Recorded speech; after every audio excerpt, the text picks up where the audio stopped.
तुम घाटी लोक सुधरोगे नाही असं म्हणत एक सुशील रहेजा नावाचा बिल्डर मुंबईत एका मराठी तरुणाला मारहाण आणि शिवीगाळ करतो.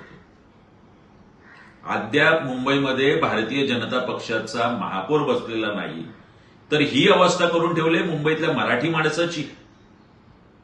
केंद्रात आमचं सरकार, राज्यात आमचं सरकार आणि मुंबईतही आमचं सरकार म्हणून आता रहेजा नावाच्या माणसाला प्रचंड माज आणि या बेडकांची डराव वाढली.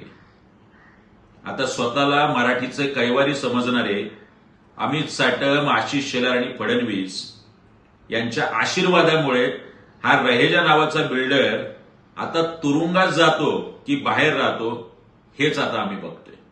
बाकी रस्त्यावरचा न्याय महाराष्ट्र नवनिर्माण सेना आपल्या पद्धतीने करेलच.